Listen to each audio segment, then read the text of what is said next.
দেশের প্রতিটি স্থানে বাড়ছে নারীর প্রতি সহিংসতা। এই সহিংসতাকে কেন্দ্র করে রাস্তায় নামছে আন্দোলনরত জনতা এবং বিক্ষুব্ধ জনতা। তারা আন্দোলন করছে, তবে এবার ভিন্ন রকমের উদ্যোগ নিল ইলামিত্র লড়াই মঞ্চ।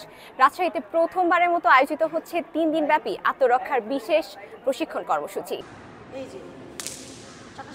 নারীর আত্মবিশ্বাসে আত্মরক্ষা, এই স্লোগানে তারা আয়োজন করেছে নারীর আত্মরক্ষা প্রশিক্ষণ কর্মসূচি।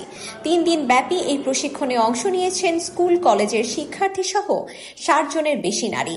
তারা বলছেন, আত্মরক্ষার কৌশল শেখার মাধ্যমে বেড়েছে নিজেদের প্রতি আত্মবিশ্বাস। এখানে এসে অনেক ভালোই লাগলো, কারণ এখান থেকে আমরা শিখতে পেরেছি অনেক কিছুই, যে আমরা কিভাবে নিজেকে বাঁচাবো। যেহেতু অনেক সময় আমরা রাত করে প্রাইভেট কোচিং থেকে বাড়ি ফিরি, অনেক পথ আছে আপনার ফাঁকা থাকে, ওসব পথে হচ্ছে এসব হতেই পারে যখন তখন।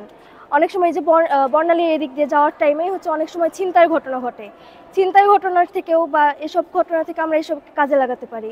প্রশিক্ষক বলছেন, হঠাৎ কোথাও আক্রমণের শিকার হলে তা থেকে রক্ষার জন্য গুরুত্বপূর্ণ 7টি কৌশল শেখানো হচ্ছে নারীদের। বর্তমান বাংলাদেশে নারীদের উপরে প্রচন্ড হারে নির্যাতন হচ্ছে।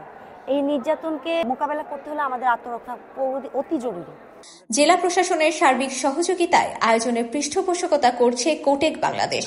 সংশ্লিষ্টরা বলছেন, এমন আয়োজন হওয়া উচিত প্রতিটি জেলা উপজেলা পর্যায়ে। আমাদের মনে হয় যে প্রত্যেকটা নারীরই কিছু সেলফ ডিফেন্সের এই বিষয়গুলো জানা উচিত, যাতে তার হচ্ছে যে আত্মবিশ্বাস বাড়ে। কোটেক বাংলাদেশ একটি সামাজিক সংগঠন। আমরা বিভিন্নভাবে বিভিন্ন ধরনের ভালো ভালো উদ্যোগের সাথে নিজেদেরকে তাদের পৃষ্ঠপোষকতা করে আসছি।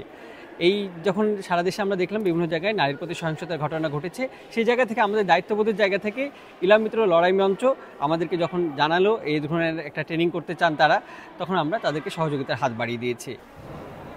বিভাগীয় মহিলা ক্রীড়া কমপ্লেক্সে শনিবার প্রশিক্ষণ কর্মশালার উদ্বোধন করেন অতিরিক্ত জেলা প্রশাসক টুকটুক তালুকদার ও পুলিশ সুপার ফারজানা ইসলাম, যা শেষ হবে আগামী 25শে মার্চ। আফসানা আইভি, স্কাই বাংলা, রাজশাহী।